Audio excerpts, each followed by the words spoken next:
Az says, can you explain the last ayah of Surah Al-Fath?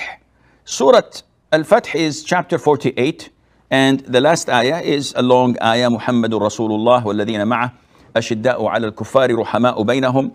And the issue that she is asking about, or he, Naz, I don't know what, is this a male or a female? The questioner is asking about is, what does the mark on the forehead mean?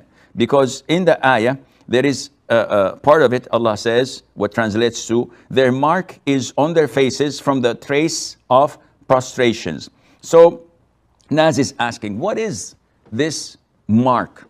Most of the people think that this mark is the trace on the forehead, the dark area on the forehead, which some people have, and they believe that this ayah is referring to that, and this is not true. Ibn Abbas, may Allah be pleased with him, and his father said clearly that this is not true.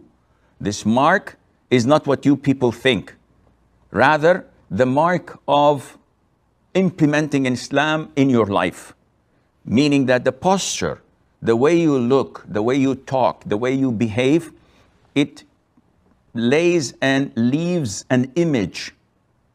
And this image is the mark mentioned in the ayah. This is one interpretation.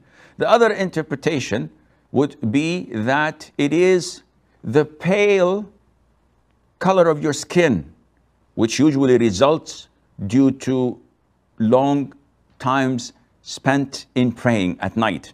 So when a person wakes up in the morning, he was self-deprived from sleeping because he was engaged in night prayer and tahajjud, he would look a bit pale.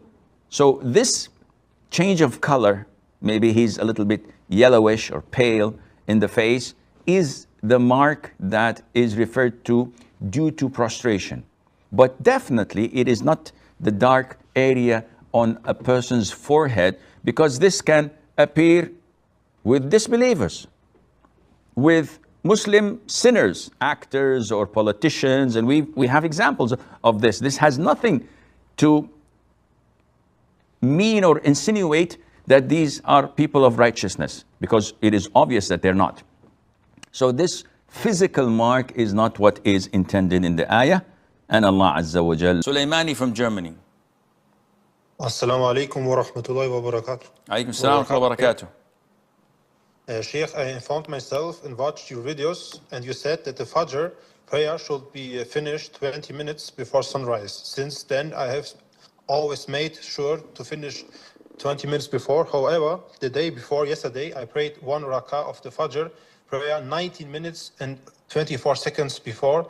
Please note, Sheikh, I have watched to be safe 25 prayer timetables, and I want to know from you if I am in great danger, because you said in the video this is the safest to pray 20 minutes before when we say 20 minutes, this is not Quran. This is not Sunnah. This is an estimate. What counts is what happens actually on the ground. Again, we're not bound by what scholar so-and-so or students of knowledge so-and-so say. We're bound by the Quran and the Sunnah. And the Prophet told us, ﷺ, whoever attains one full rak'ah before the sun rises, then his prayer is valid.